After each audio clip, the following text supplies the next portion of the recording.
Don't tell me that we have lost all the previous case. Oh, well, so let's continue here. You see this 99% here? It is for almost 8 minutes already, 99. Now, guys, let's go into the paint, and I was explaining to you this part here. Okay, so what we want to do is what I have done is I have moved everything from the present to the future. Do you see that? And these values here, this 2,270 represents basically the money that I will have if I invest in this project. Okay. Now, if we just forget about the upper side and just focus on the lower side, what we can see is that we have $1,000. If I don't invest this $1,000 in the project, I need to invest this at my best opportunity cost. Sorry, at my opportunity cost. So this implies that these $1,000 become in the future 1,000 times 1.10 to the power 2. Correct? So 1 power 2. So basically it becomes 1,210. Now the logic here is crucial for me, guys. You need to understand this logic. If I invest in this project in the future, in 2 years, I will have 2,270. If I decide not to invest in the project and I invest in my $1,000 at my opportunity cost, I get 1,210. What I will do now is I will subtract this minus this. So what do we get here? 6,001. So someone can tell me what is this value? Is it the profit? What you make? Yeah, exactly. This is the profit. This is the profit, guys. So basically, it's the profit of investing in my project versus investing in my opportunity cost. Do you agree? Yeah. Okay, so as soon as we're talking about the future, guys, this one here is called the net future value. Okay, I will write this one here. Net future value. So what do you think is your criteria? Your decision rule, and you tell me if you agree with me, is if the net future value is larger than 0, then invest in project. Make sense to you? Yep. Okay, so this is one way of doing this stuff. Now, normally, guys, the people don't do this. They don't do net future values, even though this is correct. Okay, what they do is the net present value. So what normally is done is instead of going to the future, instead of going from the left to the right, what they do, or what we do, is we move everything from the future to the present. This is what is called the net present value. Okay, and the net present value is simply minus 1,000. I don't need to do anything with this one here because it's already a period 0.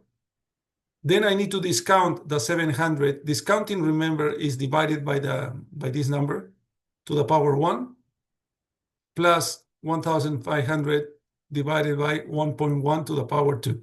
Correct? So what is this? It's minus 1,000 plus 700 divided by 1.1 plus 1,500 divided by 1.1 squared. So this value here, guys, equals 876.03. Okay, so the idea is exactly the same. The idea is if I invest $1,000, I will get more in the project because I will get 876 equivalent dollars at time 0. Make sense to you? So the decision rule here is going to be that the net present value, if the net present value is larger than 0, then invest in the project.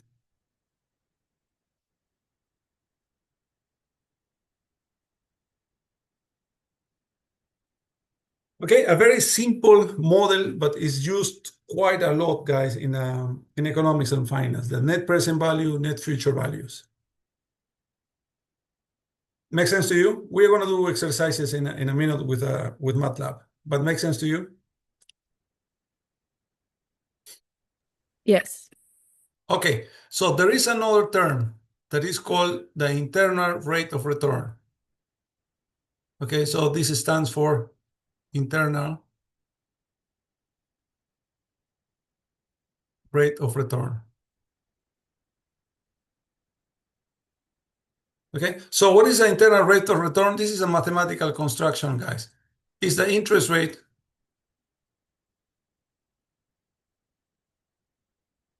that makes the net present value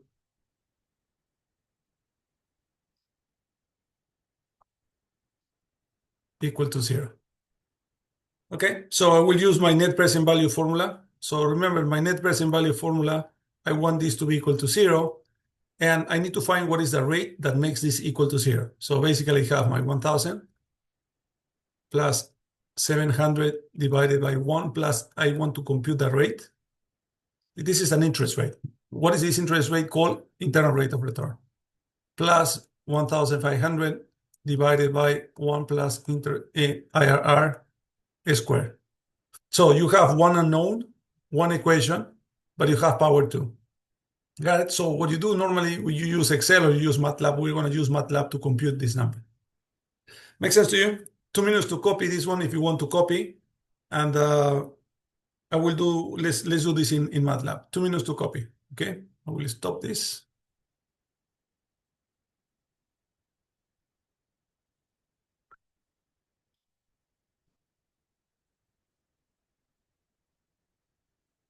So let me stop share for 1 minute.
Guys, you hear me well, right? I'm not using my microphone. Yeah.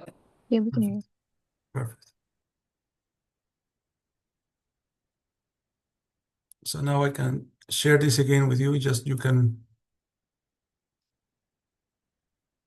Do you have questions about this one here, guys? This is one of the financial transaction or financial operations that we use a lot. Net present value, net future value, and internal rate of return. What I would love if you can, of course, this is not a finance class, but I need to use this as examples for MATLAB, okay? So if you can just remember some of the things that we are doing here, net present value, net future value, etc., it can be good for you. Okay?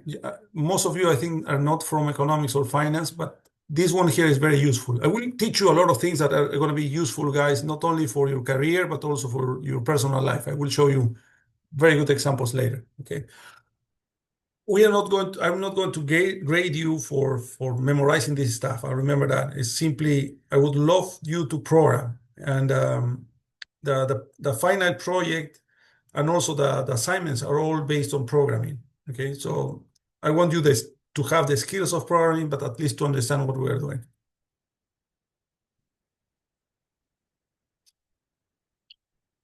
Okay, 1 more minute, and then we do this on MATLAB.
Okay, guys, let's go. So let's do first the cash flow. Let me go here. You see my MATLAB now? Yeah. Yes. Okay, perfect. So what we are going to do is let's create another cash flow. Let's call this cash flow. And my cash flow was minus 1,000, I think 700 and 1,500, correct? This was my cash flow.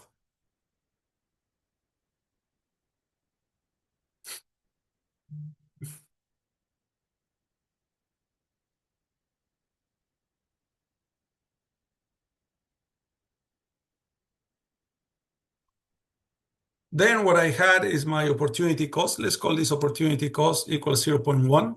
So this is data, correct? Now what I will show you guys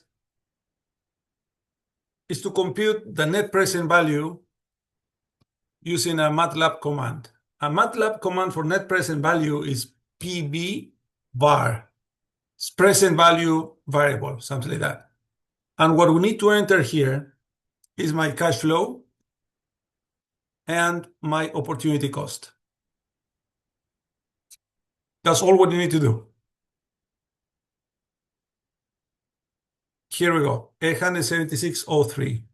To get, yes, 876.03. So we are good here. I got an error. It says I need the financial toolbox. Don't tell me that you don't have financial toolbox. You don't have that? That's what it says. Oh, so you know what? I think that you need to go back to MATLAB and install these toolboxes. So when you install the MATLAB, you need to, they give you an option, install toolboxes. You need to select select everything. Okay. Okay, please. Okay. So, but you understand, if you can, yeah, we'll try not to do much of this, but just remember that the MATLAB command is this one here. Guys, for the other guys, are you able to find this value? Yep. Okay. So this No, I is, need the financial toolbox too.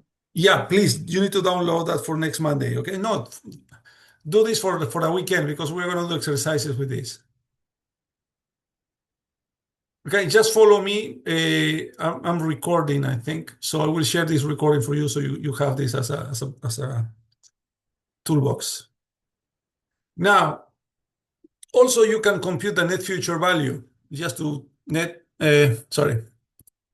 The MATLAB command for net future value is going to be future value var. Oh, let me call this net future value.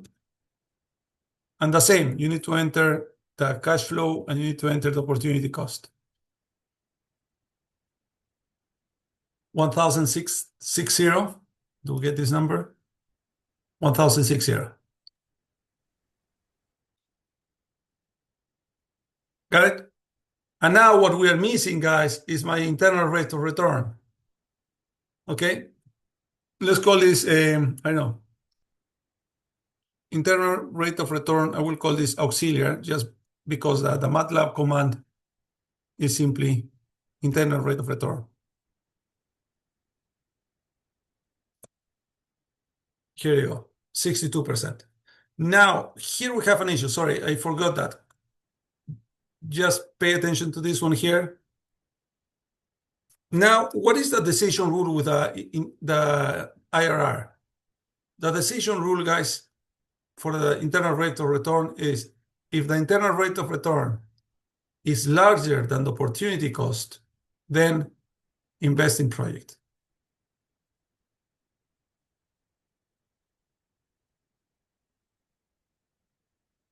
The meaning of this, guys, is very simple. The interest rate that makes this zero, when the net present value equals zero, so you're indifferent, guys, between investing in a project or investing at your opportunity cost.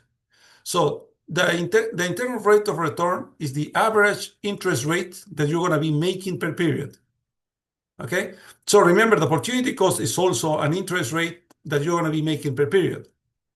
So if my my internal rate of return is, like in this case, 62%, this means that per period, in average, I will be making 62% versus the 10%.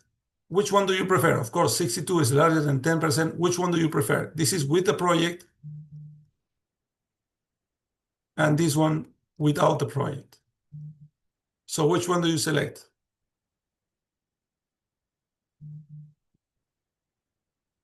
With project? Yeah. So you select basically this one here because it's producing more money for you than this one here.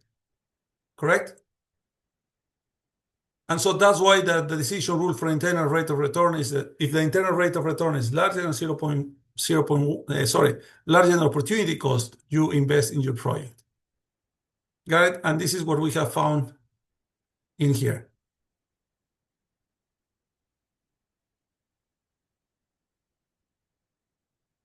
Let me give you a couple of examples for you to develop for next class. I know you cannot do this now because you don't have the toolbox.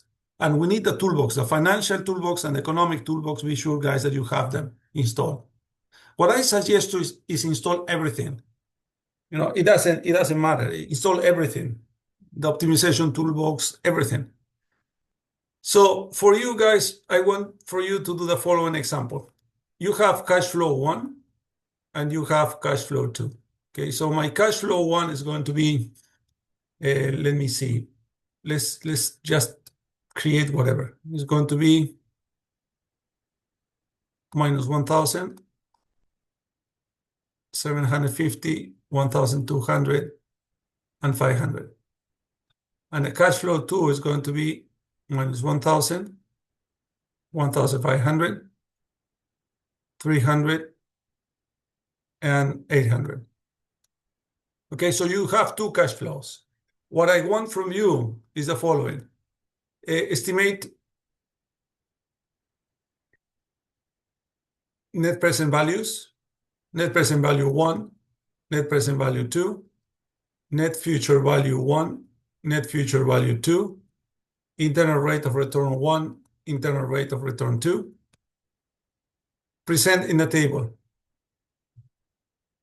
So create a table, guys, basically with the following order. Net present value 1, net present value 2, net future value 1, net future value 2, internal rate of return 1, internal rate of return 2. So I want this, and then I want you to discuss in terms of what we have seen here, which has the highest net present value. Sorry. Let's assume that opportunity cost, let's assume 10%, 0.1. That is equal to 10%. Okay? So and discuss. Tell me what you think about these results. We're going to discuss that very early next week, guys.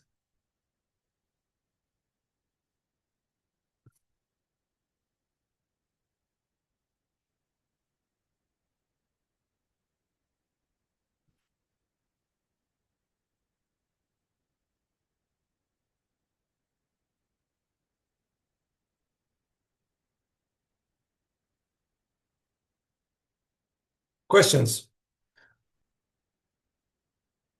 We can move.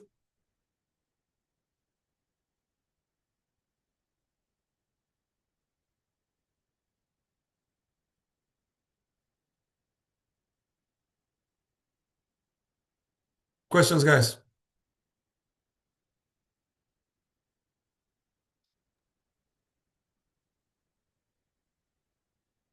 Oh, you're right. Lisa, yeah. Okay, guys, questions? No more questions? So let's go into, where's my MATLAB now? I think that we don't have several of you don't have the financial toolbox, so we are going to jump for a minute to more programming, okay? Because I need a lot of mathematics and a lot of tools from the financial toolbox. So let's go now and let's do some plotting. Okay, so let's do plots, simple plots. So let's create 2 variables, guys. Let's create remember, let's create X. I want you to create the following. Create X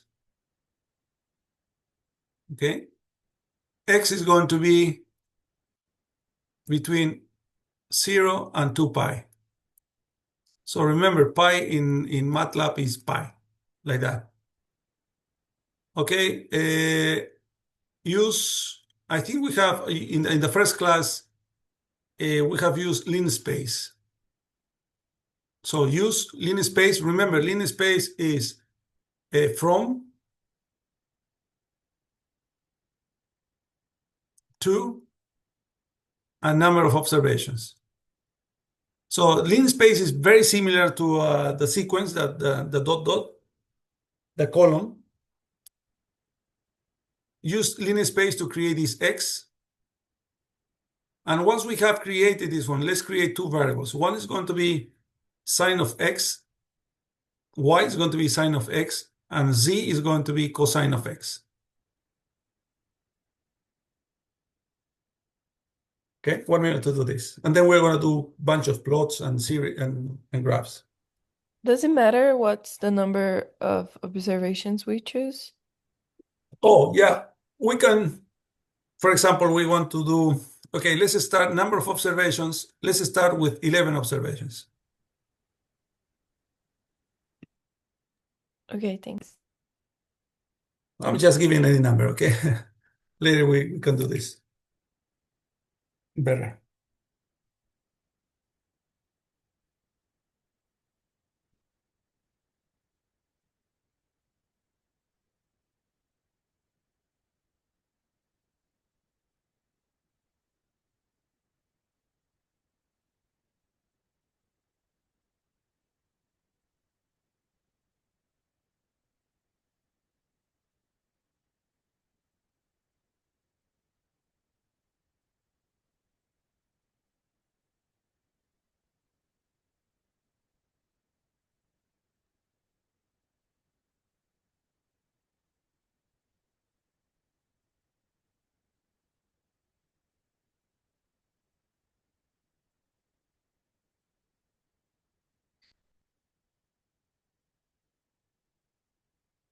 Okay.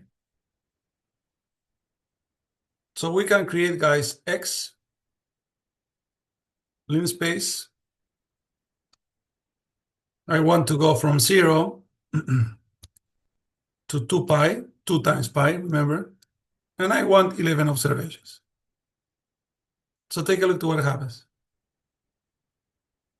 Remember, pi is 3.14 something. This is pi, and this is 2 pi. Got it? So now what I will do is I will create functions using pre-programmed functions in MATLAB. So I want to have y is going to be the sine of x. I will not print. And z is going to be the cosine of x. I will not print. So in memory, I have a lot of things. I have x, y, and z. Now, let's do some plots with MATLAB. Well, doing plots is very simple. What I can do is I simply say plot, and the command is always plot x and y, okay? And what I mean, x is the x-axis, y is the y-axis, okay? So in this case, it's going to be x, comma, y. What I'm plotting here, guys, I'm plotting the sine function in the interval 0 to 2 pi.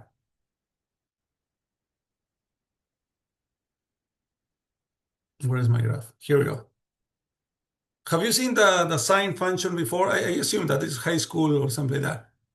Looks like that. The sine of 0 is 0. The sine of 1 pi is 0. The sine of 2 pi is 0. The sine of pi over 2 is 1. The sine of 3 pi over 2 is minus 1. Okay, so this is a function. Now you see that this looks very ugly. It doesn't look like a smooth function. Do you agree?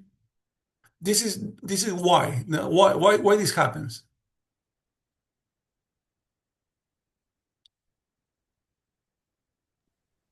Because you're not considering all the points of the Yeah, function. exactly. Because I have so few points. Do you agree? So one way of smoothing this function is what? Is simply create my x instead of being 11 observations, I can do 100 observations. I will not print all of them, of course. And then I need to recompute y. I need to recompute z. And then I can run my plot. Take a look to your plot. Now it looks very nice, correct? Now, have you realized, guys, that MATLAB simply disappears the previous plot? So if you don't tell MATLAB, keep my figure, MATLAB is going to disappear the previous one. Okay. So a couple of things here. If you want to create a new figure, so keep this one here and create a new one, you need to write simply figure. So this creates an empty figure where you're going to start putting whatever you want. Okay. In this figure, what I will do is I will plot my x and my cosine, that is z.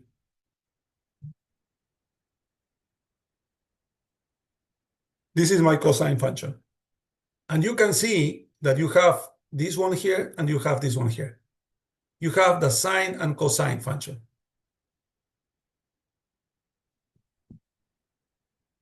Now, a couple of things. You can explore these tools here, guys. You can edit, you can add legends. I will show you how to do that also in a minute. But the thing that is important for me is when you save.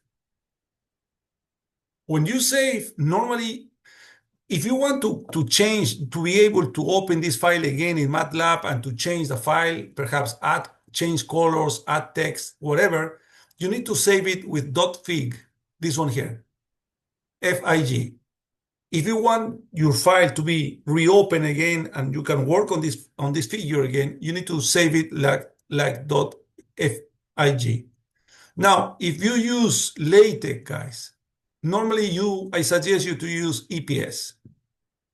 Okay, EPS or JPG, these two, but EPS works very nice, even for Word. If you work in Word, the EPS and the JPG are the best ones.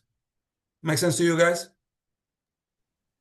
Yes. Professor, I have a question. My Yes. plot is just partially like it doesn't look like yours. Your figure doesn't look like mine? Yeah. Can you share me? Can you share your screen? Yep. Give me 1 second. Yeah, you can share your screen.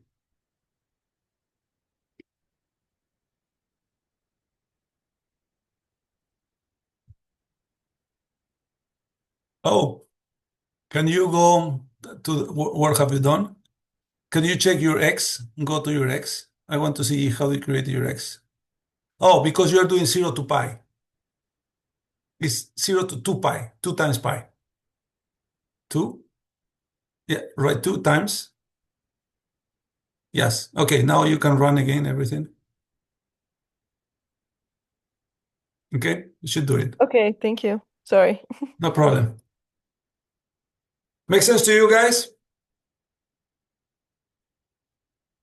Now, if I want to delete everything, to delete all the figures, sometimes, guys, when you do analysis, you're going to have 10, 15 figures. You're not going to be clicking XXX. Of course, you can do that, but it will take a lot of time. But to clear everything, to clean everything, just clear all. Okay, when you do clear all, oopsie, what happened? Why is it not working here? Supposed to clean these two, guys. I don't know why it's not working now. I will check it later, okay? But it should disappear, these two guys. Oh, sorry. Yeah, no, sorry. It's close all. I need to close all. It's close all. Now, guys, let's do again my plot X and Y. Oh, because I clear everything. I need to do my X. I need to create my Y. I need to create my Z. Okay, so now I can plot X and Y. Sometimes, guys, what we want is to have two figures in the same figure. Got it? So I want to have my sine function, and together in the same figure, I want to have my cosine function. Okay, in order to do that, guys, you need to do something that is called hold on. Just type hold on, and then plot the other one. Now you have both functions.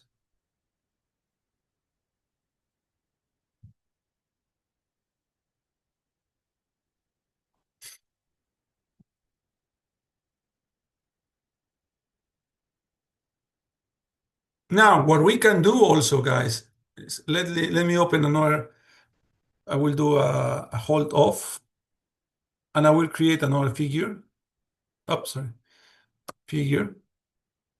And then I will do something like this. I will plot in a single line x, comma, y. I will say x, comma, z. And then I will do, for example, I want to use this one. So this works in pairs, x, y, and if there is nothing here, the default is black, line black, x, z, this is a second pair, and I want to use a cross to be the delimiter. Okay, so let's click this one here, and let's see what happens. Do you see that?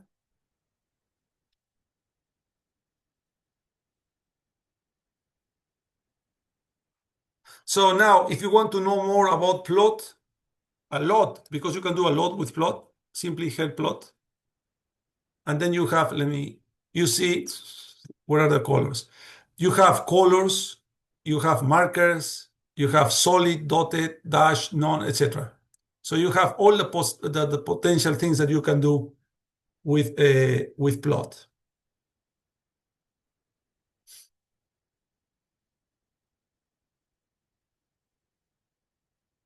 Okay? So let's plot another thing. So let's do another figure. Guys, do you remember?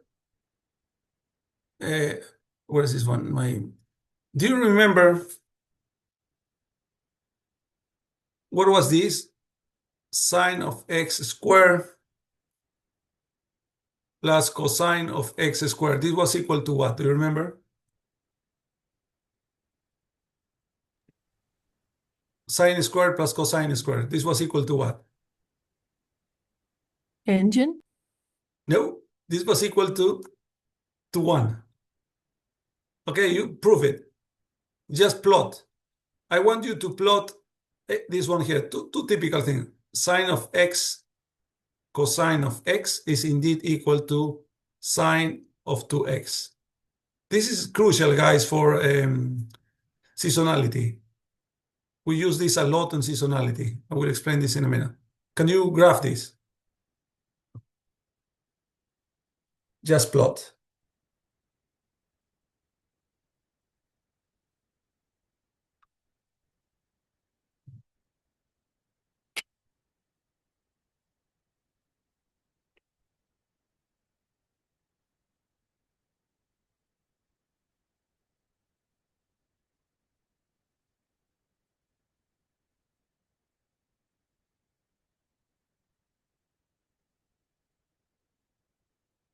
So let's create another figure. And then I can plot x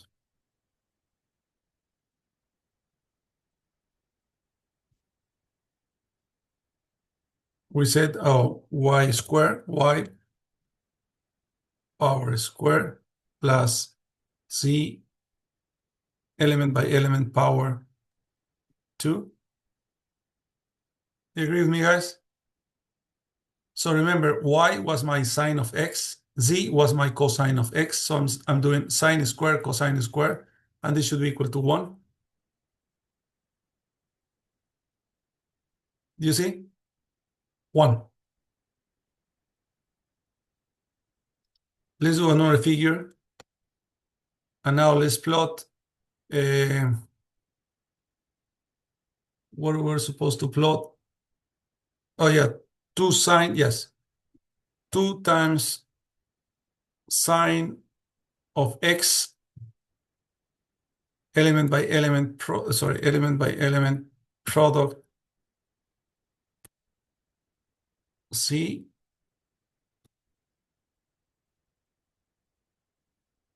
Okay, and I want this to be red.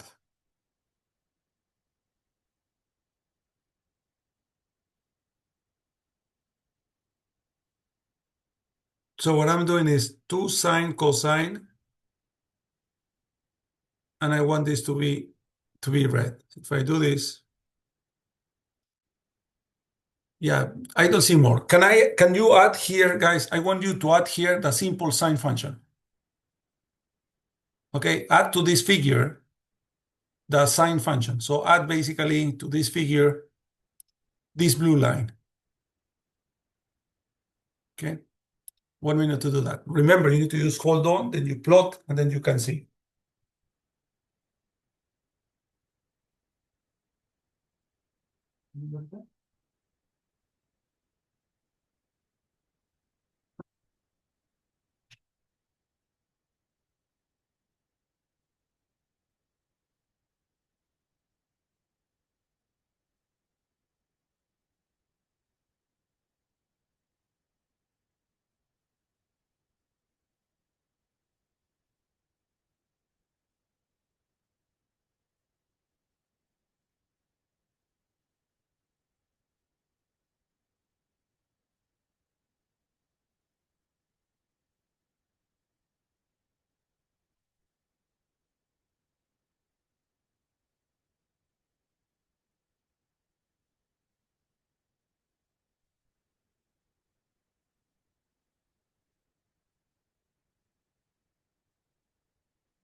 Okay, so how do we add this one? What do we need to type? Hold on. Yes, I need to hold on just to tell MATLAB, hey, MATLAB, please keep this last figure. Oh, wait. We need to be careful where I was. I need to do hold on for a minute. Because what MATLAB is going to do is going to hold on the last figure that I opened. So I think I opened this one here, and then I put hold on. So you don't want that. So I want to, first, you need to select the figure that you want to add a picture to. This one. Okay, now you do the hold on. And then you add simply the plot X and Y.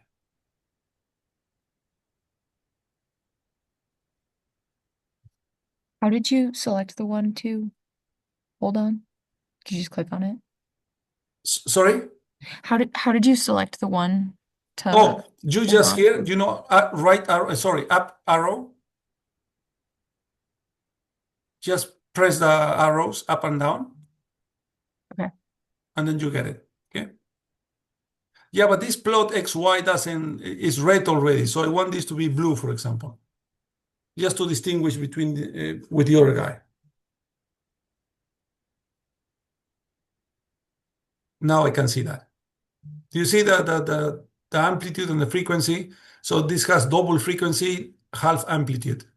The red one has double frequency, half amplitude than the blue one.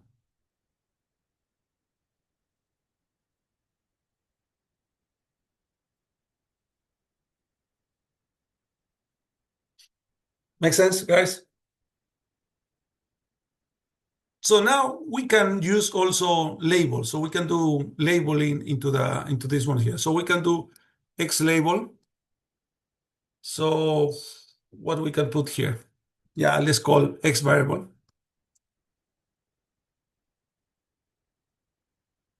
We can do Y label. We can call this, I'm sorry, Y label, sine and cosine, or simply Y variable. These are names, guys, huh? And we can also add a title, for example.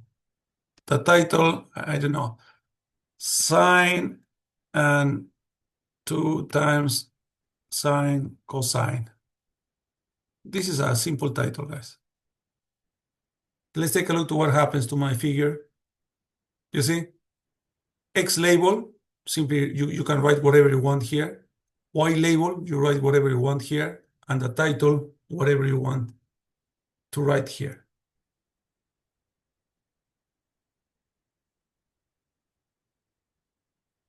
We can also add a grid. So just type grid and see what happens in the figure.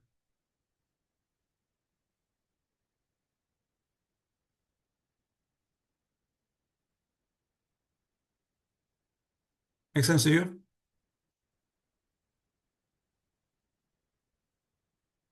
Can you please create a new figure? So hold off and then create a new figure and let's plot X and Y. So X and Z. So let's plot the cosine function.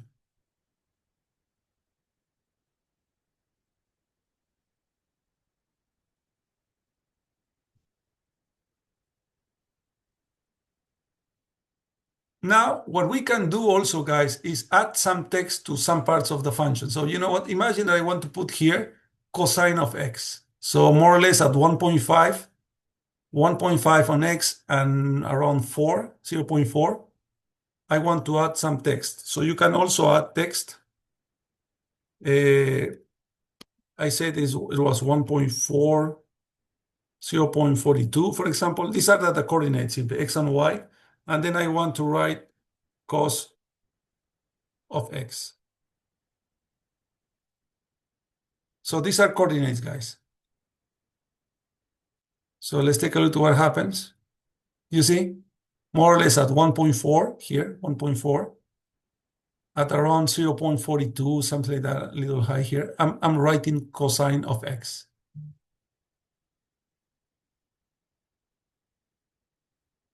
This is the command text. There is another command, guys, that is called gtext. You simply write gtext. What do we want to write? I want to write cos of X. Simply say what you want to write.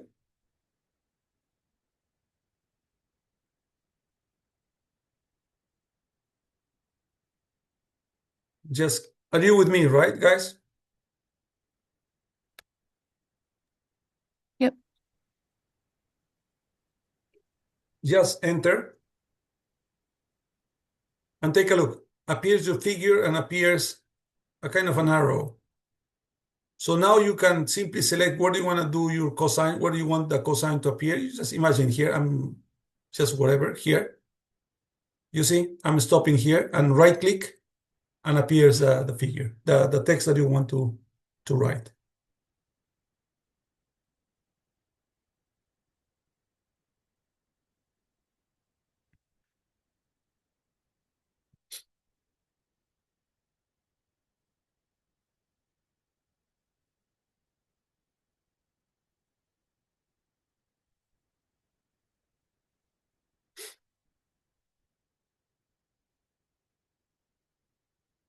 Questions, guys? The plot function is beautiful. You can do a lot of things with the plot. Now, there is another thing. In finance, we use a lot of plots, a lot of graphing. Okay, so imagine you go to Yahoo Finance, and then you get you get data from stocks, and then you want to analyze the stocks. Okay, so graphics, first of all, help you understand how the dynamics of the pricing are moving during a day, during a month, during whatever period you want. Okay, so I don't know if you're able to do this stuff. Can you? Okay, so let's close everything. Close all. And now you see all the figures disappear. So now can you please try to load? I'm not sure if this is in your package. It's simulated stock.mat.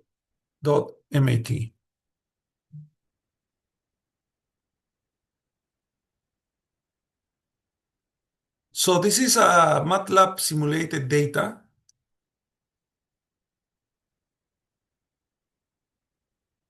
Are you able to load? So if you can see here the workspace, guys, in your workspace, you can see the components of the simulated stock. Do you see my screen, my mouse?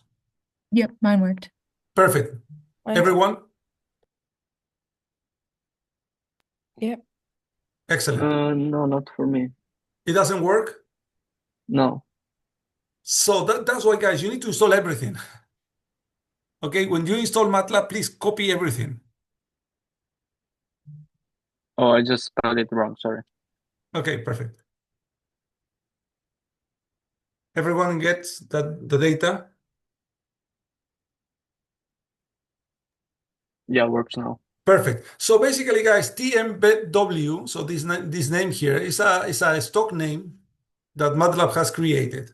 Okay, and I will use that to create a bunch of graphs that we used to have in real life. So I will use just a small range. I will say range, let's go from 1 to 25. Just a small range. You're going to see that. I will select 25 observations only.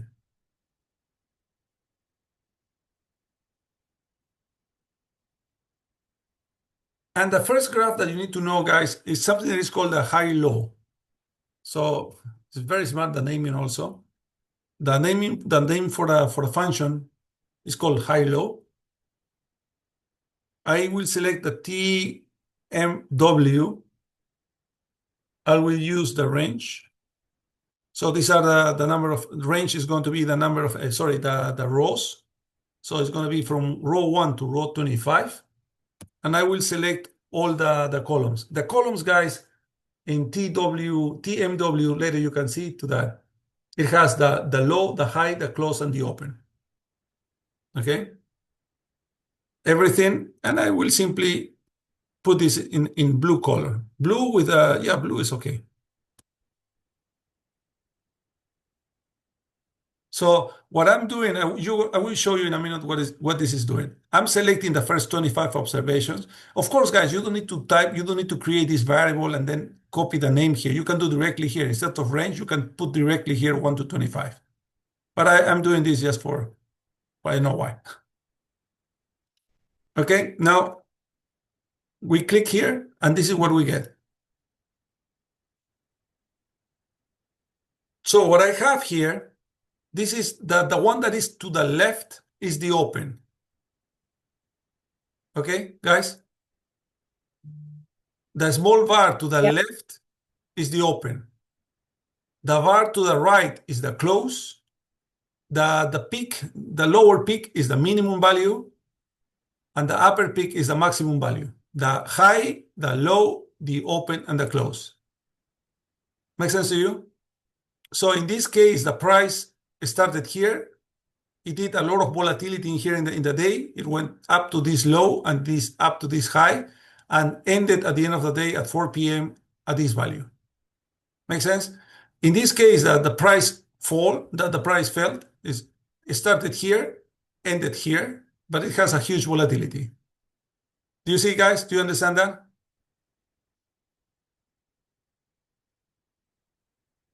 Do you Yes. understand this graph? Yes. Okay, so this is what is called the high-low. We are going to do a little more later. Another thing that we use a lot, guys, is something that is called the Bollinger Bands. Okay, the Bollinger Band simply computes the moving averages. Normally it's the 15 days moving averages. And then it computes two bands. One that is 2 standard deviations above and 2 standard deviations below. Okay, let's create first this one, and then I will explain to you more or less how this works. Okay, so Bollinger has 3 dimensions. It has the middle, the upper, and the lower. Okay, so in order to use the Bollinger, what we need to do, these are names, guys. I will create the middle. These are names. You can put this as you want. The upper and the lower. And then the command is Bollinger. And then what I Bollinger what? I want to use the data that I have here.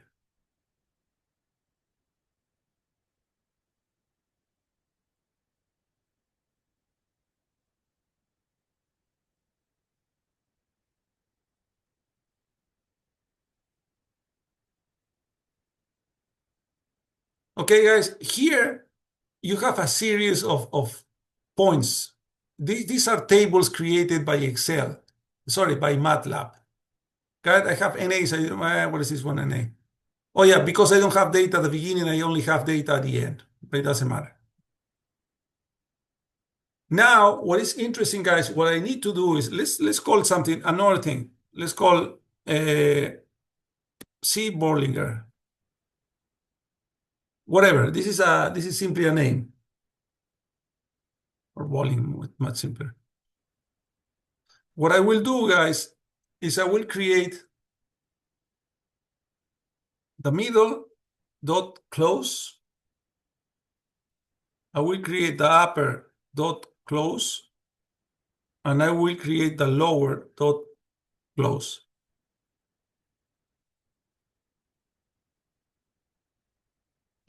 So what I have done, guys, here, I have created, if you can see, I have created, so no, I have not. Bollinger creates the pieces of information for the middle, for the upper, and for the lower.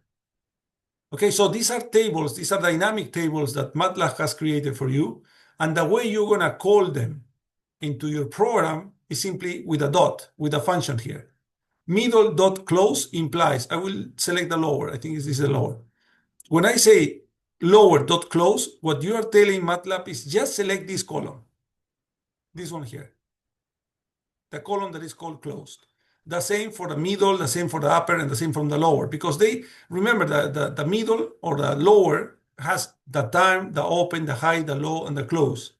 What I want from these ones here is only the close. For the close for the middle, the close for the upper, the close for the lower.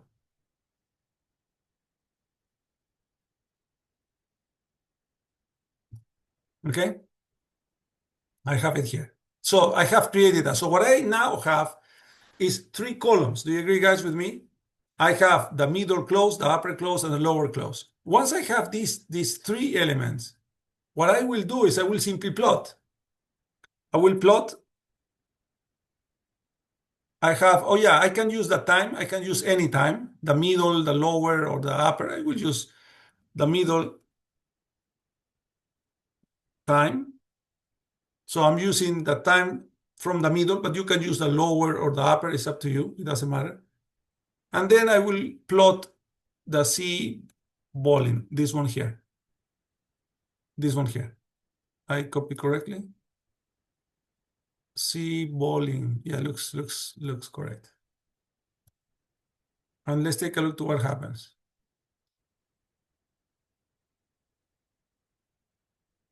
Here you go.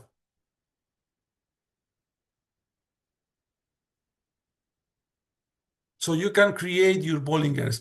And then, guys, why this is useful? Because the people, technical analysis people, the people that work in the Wall Street, they are always looking for patterns. No, they have the head and shoulders, the double ramp. They have a bunch of patterns. They say, for example, oh, this is increasing a speed that is faster than something. So the expectations that this is going to go up is higher than that is going to go down.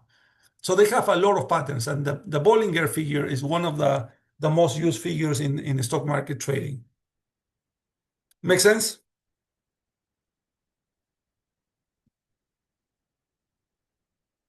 Yes. Okay. Another thing that people use a lot, and this is a kind of similar to the high-low graph, is something that is called the candle plots. Okay. So what we can do is simply the MATLAB command is candle. I use the data from what's the name? Sorry, I need to move this. TMW. TMW. And then what I want to do, you tell me what I'm doing here. N minus 20 to N all columns. And do this in blue color. Sorry, yes, in blue color. So what I'm doing here is what, guys? Create a candle graph. So you're going to start, sorry, I've done something wrong here. And this is this. So what I'm doing is a sequence, right? N minus 20 to N. So this implies I count 20 from the end up, and then I start from that point, and then you go back to end. All the columns, because I need the high, the low, etc., etc., etc. And then simply plot it. Take a look.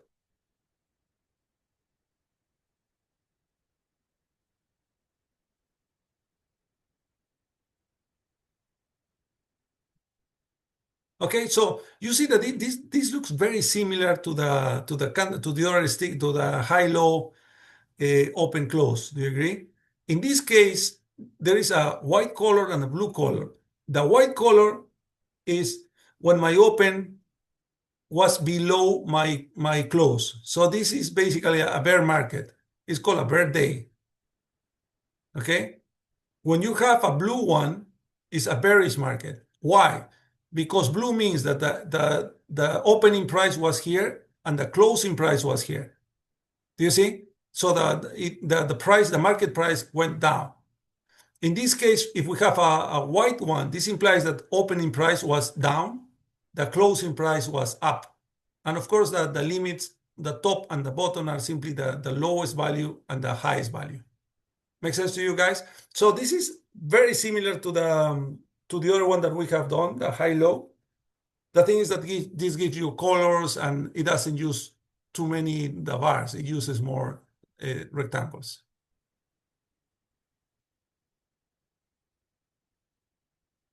Make sense? Yeah. Okay, perfect. So let's do another one. Another thing that we always use when we prepare papers, guys. So let me go here. So normally what we do, I will do this here. We always use subplots. Okay, subplots mean the following. So imagine, guys, that I want to have in my paper, I want to have 4 graphs in a single graph. Okay, so this is panel A, B, C, etc. So MATLAB, in order to do subplots, MATLAB understands this like a mathematical matrix. So this is going to be position 1. This is going to be position 2. Once you have done the rows, you then go down. This is going to be position 3. This is going to be position 4.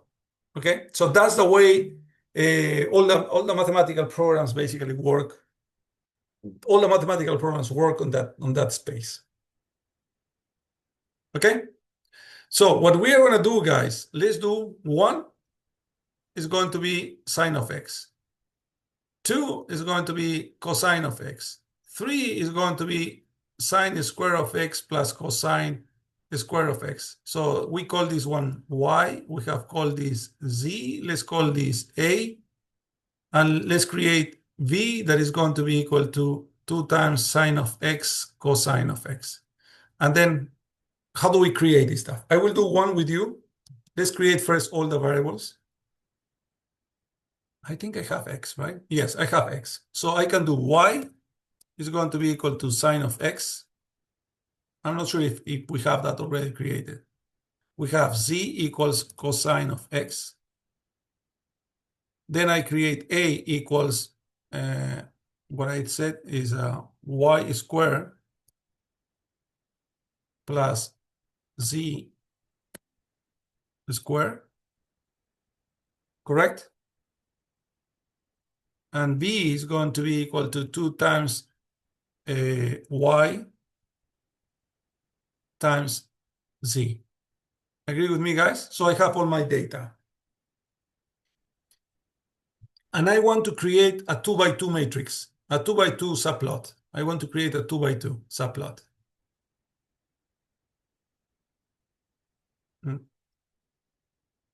Okay, so I will create a 2 by 2 subplot. So what I will do is I will first create my subplot. My subplot is going to be equal to a 2, 2. And then my first position, what I want to be in the first position. So what I do is I create, take a look to what happens when I do this. Oops, where's my subplot?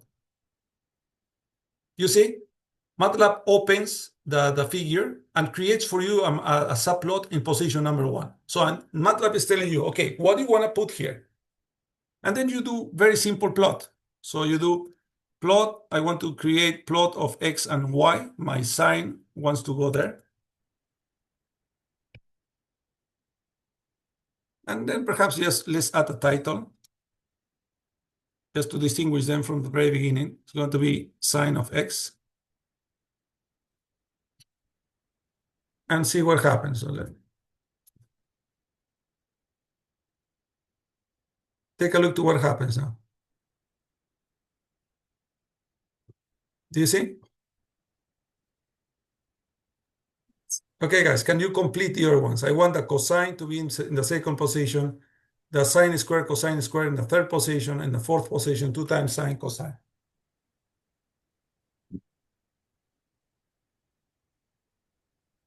One minute to do that.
Okay. So let's do the second position.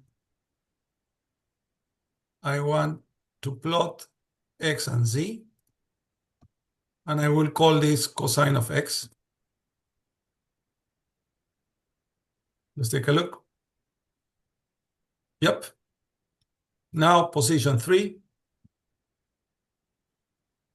I want this to be, this is A, and A equals sine square plus cosine square. This is just title, guys.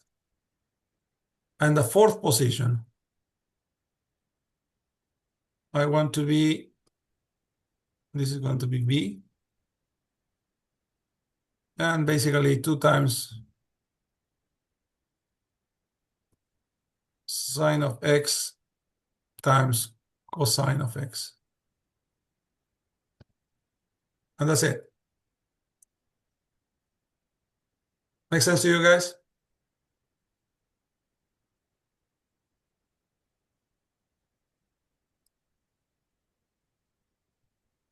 Okay, next week we are going to apply all these graphs to real data. Okay, but now let's learn a lot of graphs because most of you don't have the financial toolbox. So let's wait for that. Okay, once you have finished with your subplot, guys, questions?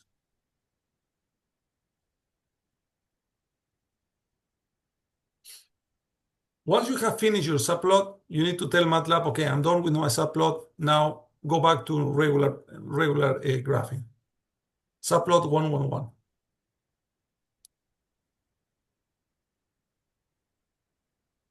Okay, there are a lot of things that are very useful also. Bar graphs, for example. Let's create let's create x now. X is going to be from minus 2.9, increasing by 0.1 to 2.9. So it's a sequence. And I will create y that is going to be equal to, if you have done some statistics, you're going to recognize what is this one here, guys.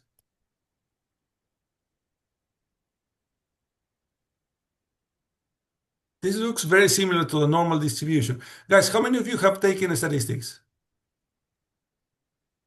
Me. Yeah. Okay, perfect. So this one here, you're going to see, this is the upper part of the normal distribution. Remember, it was 2 pi, the square root of the volatility, etc. So this looks very similar to a construct of a normal distribution, guys. Let's take a look. Let's plot. No, I don't want to plot. I want to use something that is called a var. var is the same, x and y. And take a look to what happens with the var. Looks like a normal distribution, right? So var creates this type of triangles. Now, sometimes, and if you want to be more fancy, you can use stairs. You're going to see how the difference is. So let's create another figure, okay? Just not to delete the previous one. Let's create stairs of x and y. So you can compare both functions. One, you can see the rectangles, and the stairs, you only see the limits, the borders.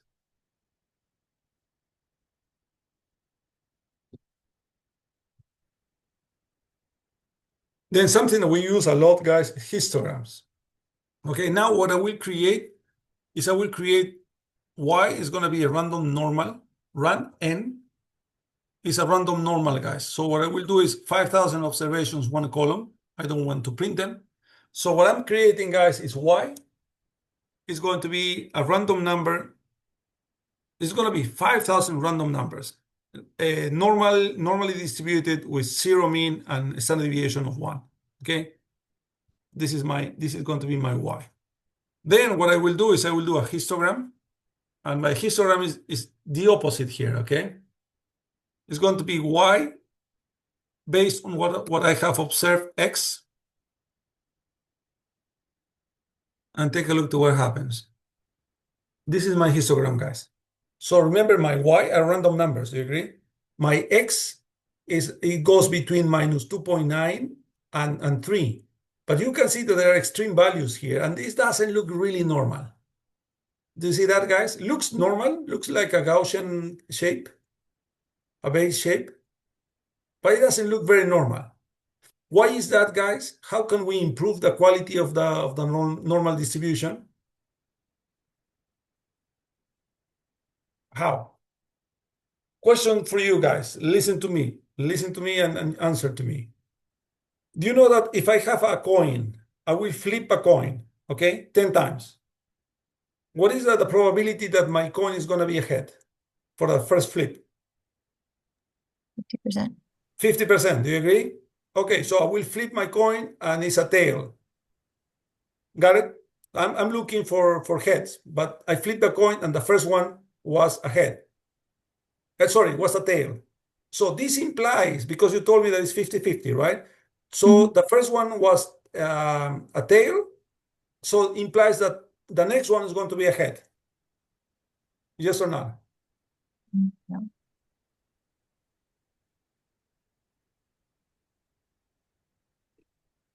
Guys, yes or no?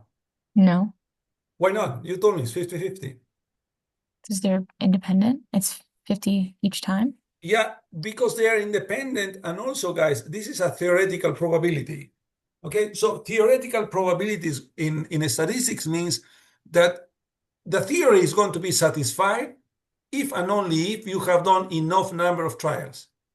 Okay, so because if I have 10 trials, do you believe that the theory is going to hold 50%? So this implies I will have always 5 heads and 5 tails with 10 trials.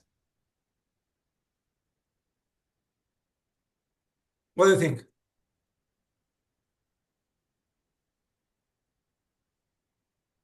So I will do the same experiment 10 times. You told me that for every single experiment, we're going to have a 50-50. So this implies that if I do these 10 trials, I will have 5 heads and 5 tails. Yes or no? Yes. No. Is it possible, guys, that you are very unlucky and you threw 10 times and the 10 times are tails? Is it possible or not? Yeah, it's possible. Yeah, it's possible. Is it possible that you get 10 heads? It's possible. Is it possible you get 5 and 5? Yes, it's possible. So basically, guys, anything in between 0 and 10 is possible. You agree? So the law so how do we get 0.5, sorry, 50%, 50%? We got that if and only if we do millions of exercises. If you flip the coin millions of times, what is going to happen, guys, is by something that is called the law of large numbers, your theoretical values, sorry, your experiments are going to converge towards the theoretical values. Got it?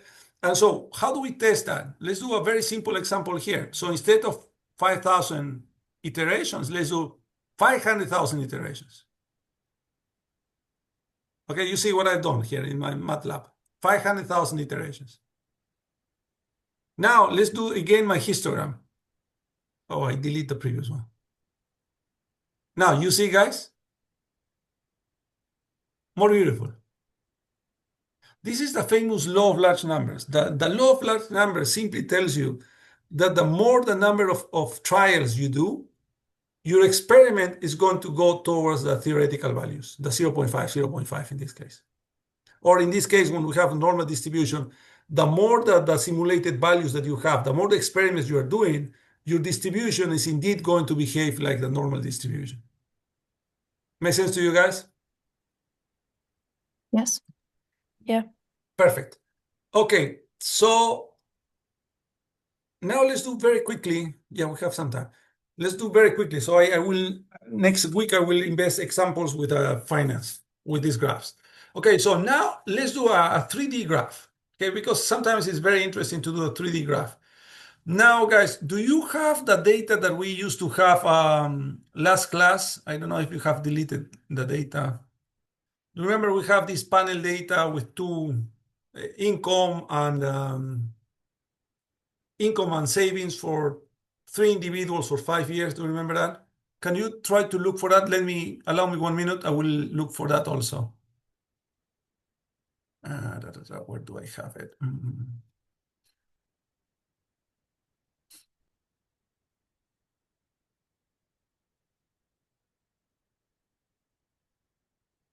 Just to have it somewhere.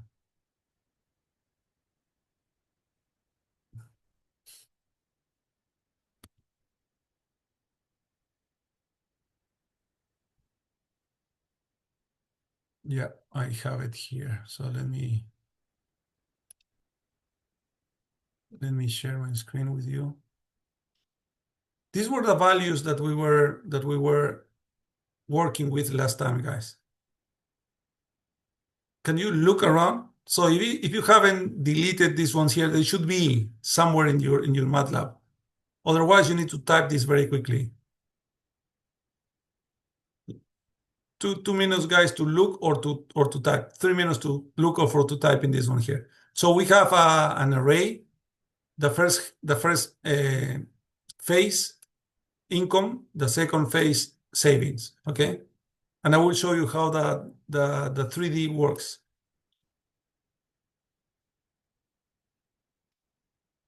Three minutes, guys, to copy. I will stop this one for a minute.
Okay, guys, do you have this data uploaded?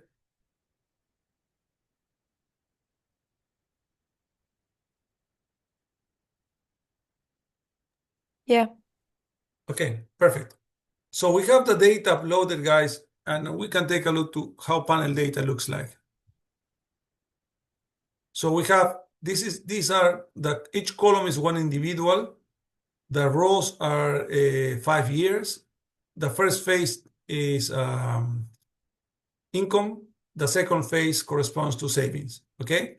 So now let's try to plot this. I will identify this as individuals. I will create X is going to be in the number of individuals, 1 to 3. So individual 1, 2, and 3. Okay, and what I want to plot is I want to plot basically the income and savings of the 3 individuals, okay, during a specific year, during the first year. So if I want to do that in 3D, it's going to be, the command is called plot3. It's going to be X and then comes the Y and the Z.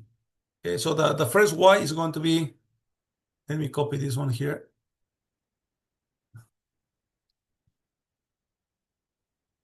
So first year for all the individuals, income, and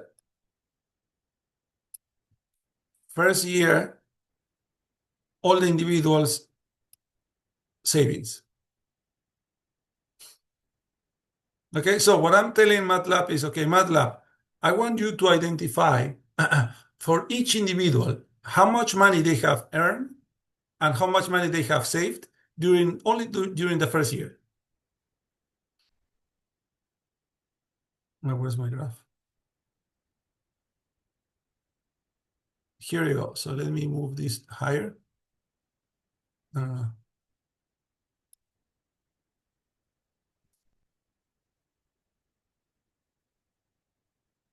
Do you see my screen, guys? It's too big.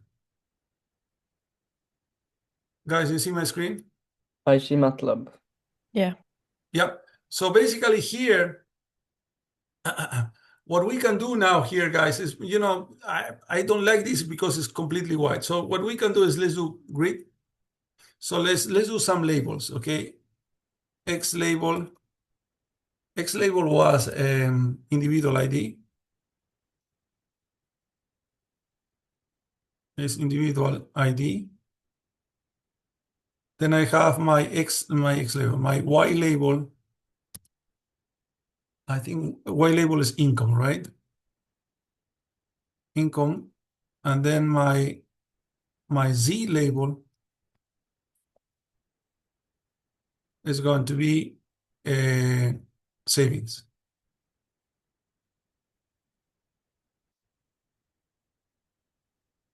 Okay, and what I will do is I will do a grid on. So I'm using the grids just to take a better look. Okay, so you can take a look to what I've done here. You're trying to replicate.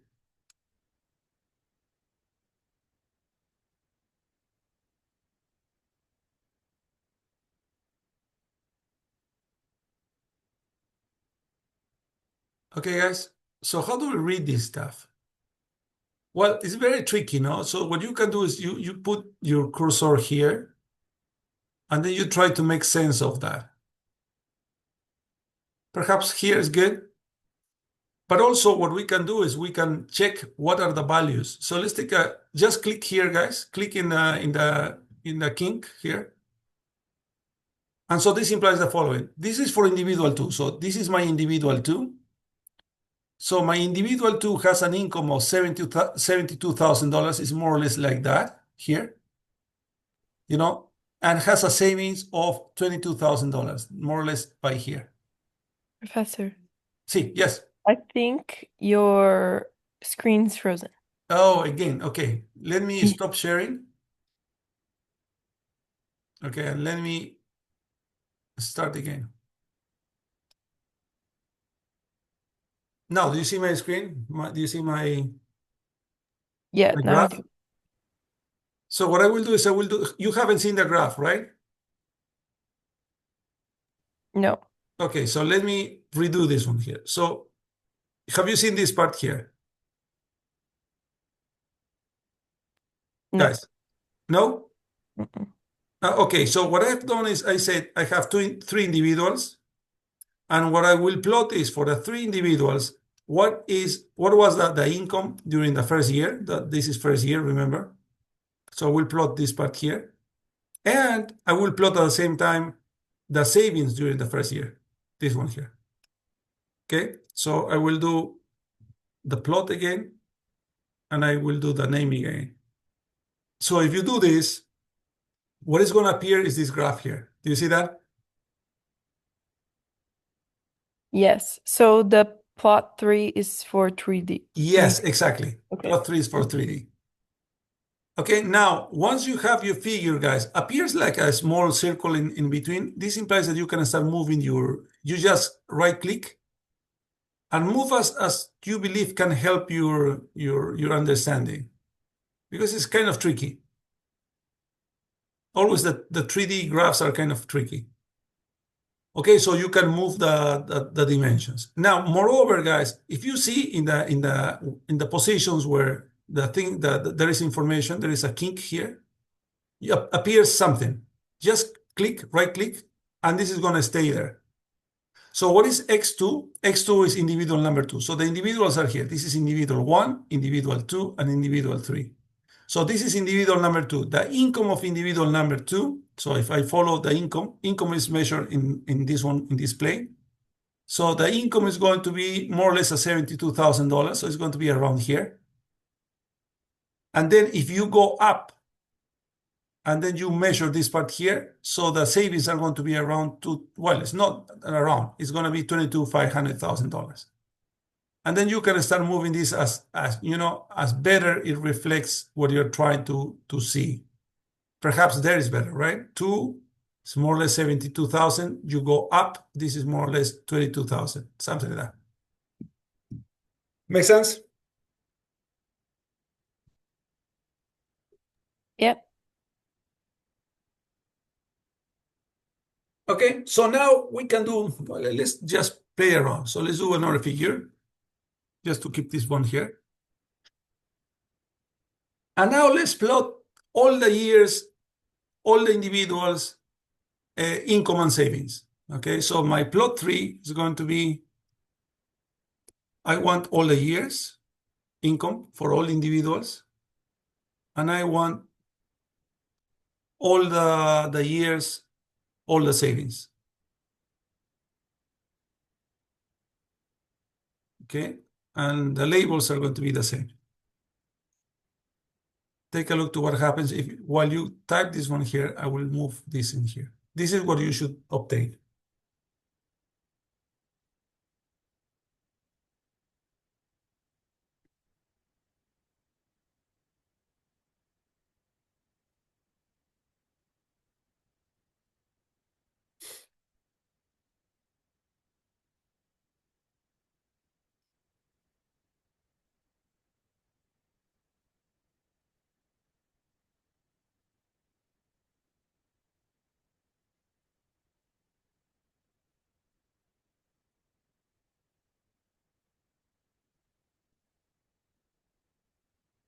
Okay, so what we are measuring here, guys? We are measuring for individual 1. Okay, in the income side, so it's a flat surface, and the savings at the same time. So we are seeing how the evolution of the income for individuals go, and also how the savings go. Again, if you want to check one specific point, let's click here. So this is individual 1. This is the last year, the 5th year. He has made $42,000. So basically, if you move this one here, $42,000 is basically if you do a vertical line. So that's why perhaps we can, yeah, perhaps something like that. This line here, if you put this, if you move the line, this dot to the bottom, is going to be more or less it's going to be $425,000, and his saving is going to be $354,000. Something like that. You need to start playing with this. This is individual number 2, and this is individual number 1. Okay, 3D is always tricky, guys. Okay, so this is plot 3D. Is plot 3. There are a couple of other ones that is going to be useful for you. This is more for presentations, okay? So there is something that is called mesh. I will explain you. Let's do a figure. And let's do exactly the same as plot 3. But instead of plot 3, we're going to use mesh. Okay, and then the labels are going to be the same. Take a look to what is the difference between the mesh and the other one. So the mesh, guys, simply gives you a line that more or less allows you to better see what's going on with each individual. So this line responds to individual 1, this line responds to individual 2, and this small line here responds to individual 3. Make sense? So this is what is called mesh. Something very, very similar to this one here, guys. Very similar. Let me do another figure. is what is called surf. The same notation, okay? I'm sorry. So surf. Let's do the labels again and take a look to the surf so we can compare the three. This is the regular plot 3. This is the mesh. And this one here is what is surf. Do you see? Just presentation. Yep. Make sense? Okay, guys. So what will happen now is I will send you at the end of the class, give me 1 second. At the end of the class, I will send you your first assignment. So this is the assignment for the weekend. It's very straightforward. It's very simple, but you're going to practice everything that we have done up to now. Please forget about numbers 16. You know what? The only one that you don't do is 16. Install your finance toolbox. You're going to be able to do 15. We have done that already. Just don't do 16. I will do this early next class. I will send you this. Do you see my screen, right? Yes. Okay, so this is going to be your first assignment for the class, guys. It's Okay, thank you. straightforward. Don't do 16. All the other part you can do for sure. Okay. Questions, guys, up to now? This is a good review for what we have done up to now. I want to do a couple of things because now we don't have the toolbox, so I can use some time here. So let's do close all. Now imagine, guys, that let's start talking about text, because also text is crucial for MATLAB and for our work. Can we type this one here? How about this character string? I'm just writing whatever.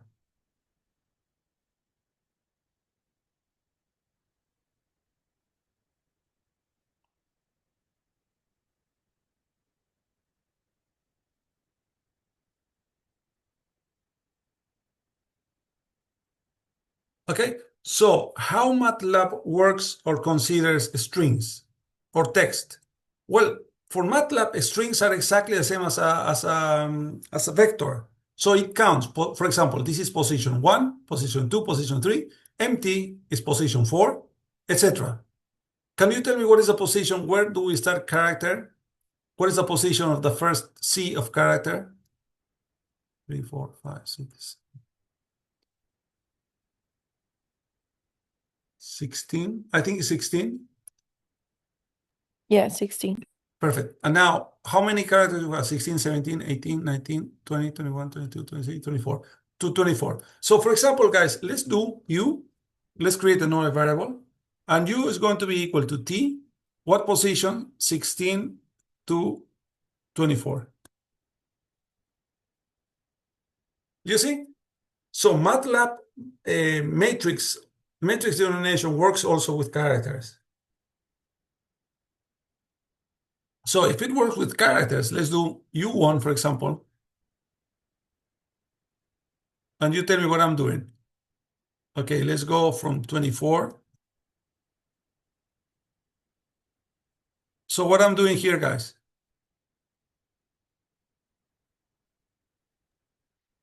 The like from R to C. Yes, opposite of- I'm reverting the order of the word. Do you agree?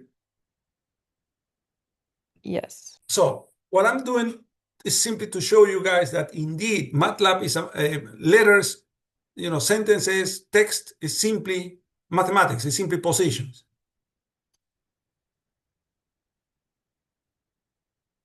Okay, so MATLAB, as any other program, guys, uses ASCII code. Okay, so the ASCII code, so I will explain it much easier in the following way. So let's assume that we have the following sequence: A, B, C, D, E, okay? So this is my S. So what is the ASCII code equivalent to A, B, C, D, E? What we do, guys, let's call this M, any variable. And the command, the MATLAB command that transforms letters into the ASCII code is abs, the absolute value. So this is the notation. What is this 65, 66, 67? If you, well, USA doesn't have accents, but you know, Portuguese, Spanish, we use a lot of the tilde, the accents, etc. So we need special characters. So what we do normally when we are writing in Word, for example, so we use Alt and then we type a number. So if you do Alt plus 65, what are you going to get? You're going to get this one here. Okay. Okay? Makes sense to you? You understand what these numbers mean? These are the positions in the code, in the ASCII code. 65 position is equal to caps A. 66 position is equal to caps B, etc. Okay? So now I have M. M is M and numbers. So imagine now, guys, that you have numbers and you want to transform them into their symbol equivalent. So what we are going to do, so we can say, I don't know, let's do S1 is going to be set a string of a numeric variable. Here we go.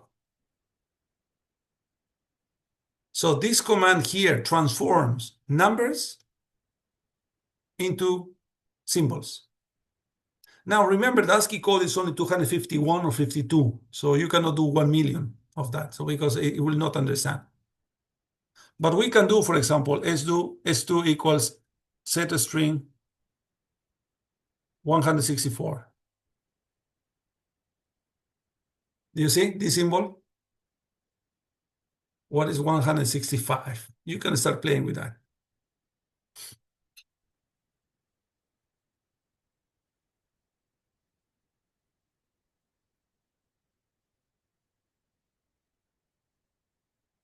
Make sense to you guys? Yep. Now, there are other problems, guys. Sometimes when you use data, the data, if you go to some public governmental entities, they provide you data that there are text, okay? And so it's a pain to, so you want, imagine, let's do the following. Let's assume that you get this data, okay? 2000, I know, 20. Then you have, let me copy this one here.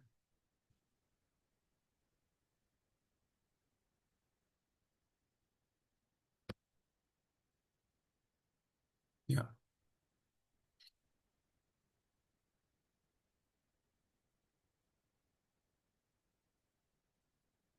Yeah, well, this can be 21, 22, 23, 25. Let's assume just this. Okay. If you do a whos, let me clear all. So I have too many things already, and I will recreate this one here. Okay, and then I will do whos. You see, guys, these are characters. But what I need is the numeric observation. I just want 2020, 2021, and I want these to be numbers. Do you understand? So first of all, how do I separate these numbers from this text here, from these YYs? I will call this Y. How do we do that? I just want to select the numbers, 2020, 2021, 2022, etc. Guys, for MATLAB, it's a matrix. Every single position has a name and a position. Do you agree? Yeah.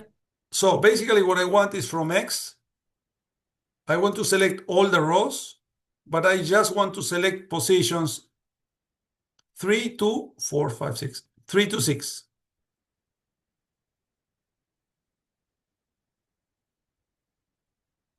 So now I have only the numbers. However, careful that they are still characters. So even though you see them as a number, you see these apostrophes here. And of course, you read here is a character. And of course, if you do a whose, you still have characters.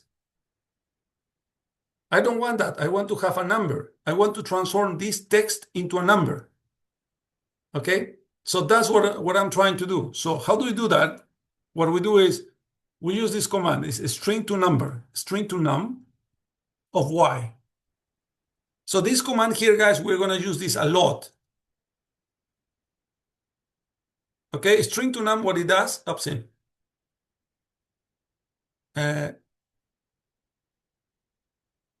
Here we go. So now we have it 2020, 21, 21. And then let's take a look to whose. Now we have the double.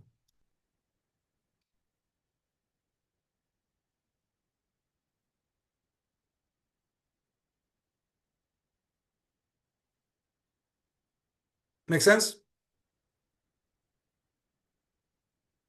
So another command that you need to learn is a string to num. So if you have something that is a character, is a string, you want to transform that into numbers, okay, you do the string to num. When you have some numbers that you want to see their ASCII equivalent, you use set string. Okay? Set a string of a number provides you the ASCII representation of that.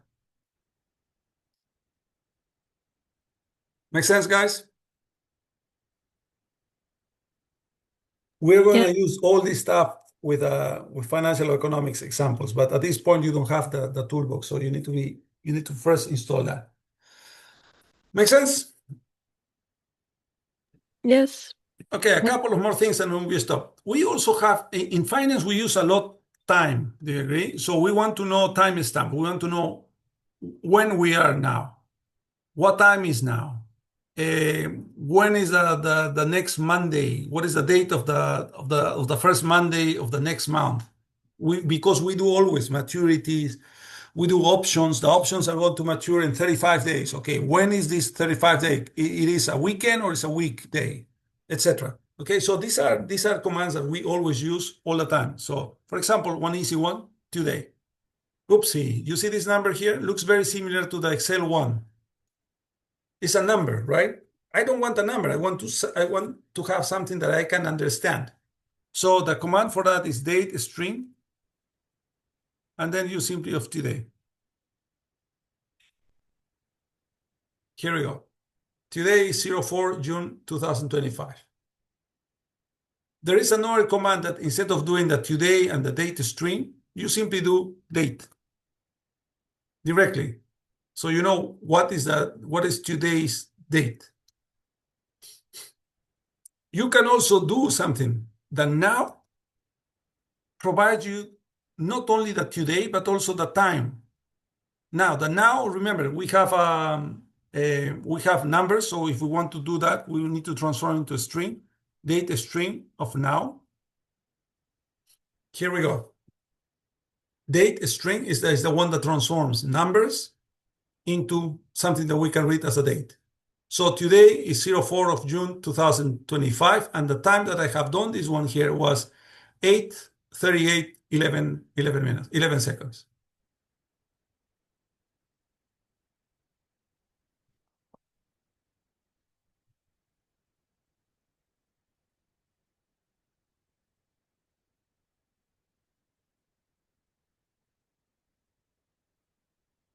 Okay, questions?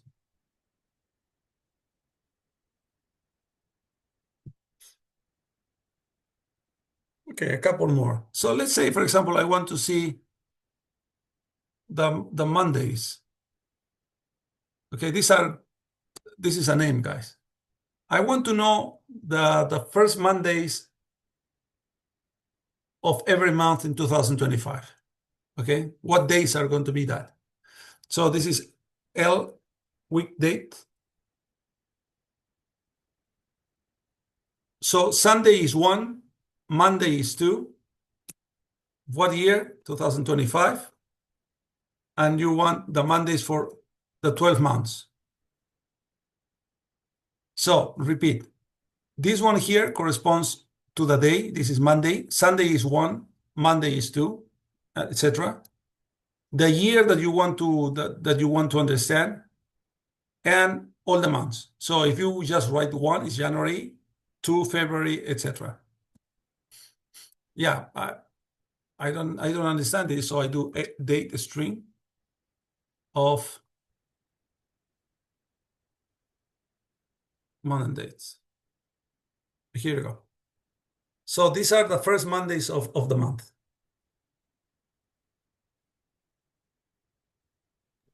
Last Mondays, no? Last Mondays, yes.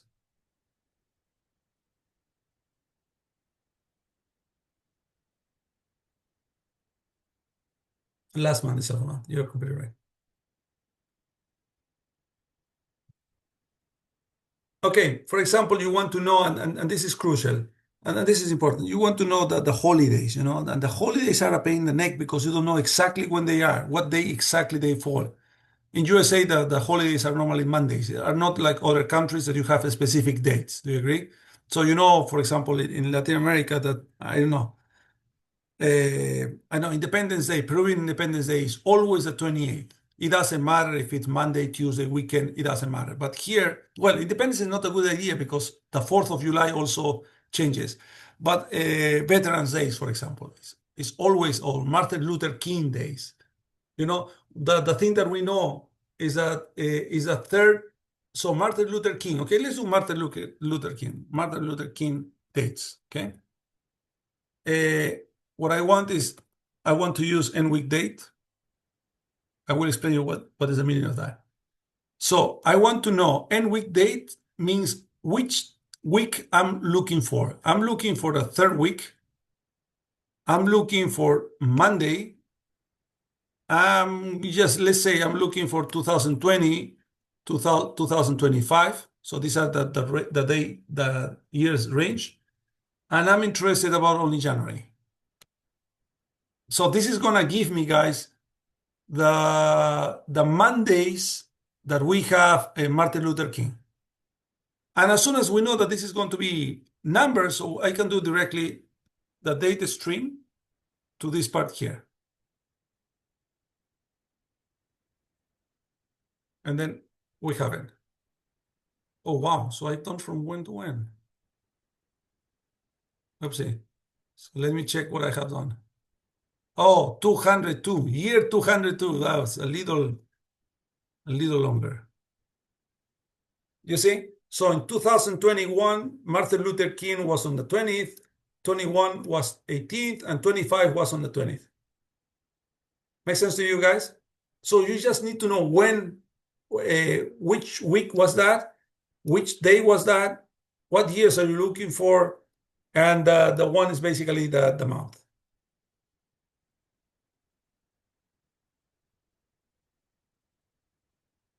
Make sense? Another one that is important, guys, is holidays dates. These are just names. So holidays is holidays. Okay, and I want the holidays, let's say from 1 January 2025 to 31st December 2025. Okay, and these are numbers, so I want this to be data string. And here we go. So these are all the holidays during 2025.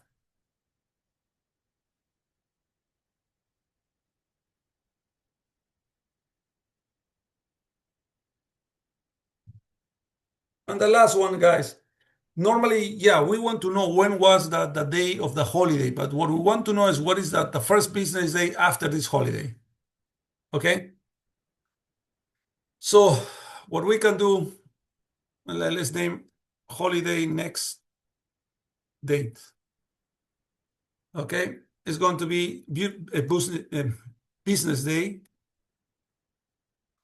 This is a command of, where is my holiday day?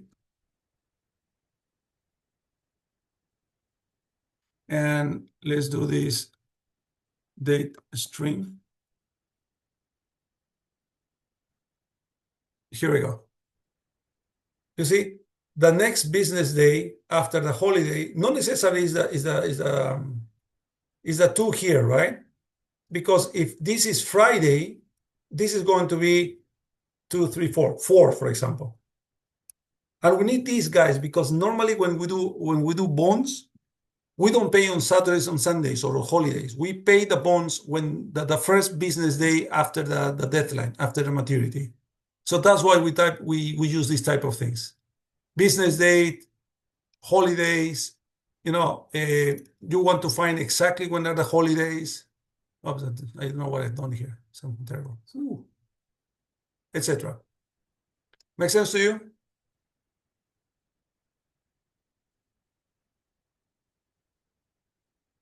Guys, make sense? Yes. Okay, so you have your assignment. I will send you the assignment right away as soon as I try to start finishing this stuff. So please do the assignment. We're going to review the next class. We're going to do something really cool that is mortgages. So you're going to see how we compute your mortgages, and that's really important for your life also, guys. If you want to buy a car, you want to buy a house, you need to know how this works. And I will show you very easily how this works. Okay, and then we continue programming. So we are going to complicate our lives much more. So please review, memorize, or at least remember the words that we are using, the MATLAB commands. And it's going to become very funny once we start programming seriously. Okay, guys? Okay, thank you. Okay. Okay, Thank you. see you guys. Have a good night and see you See you. on Monday. Thank you so See much. you too. See you Bye. guys. Bye-bye.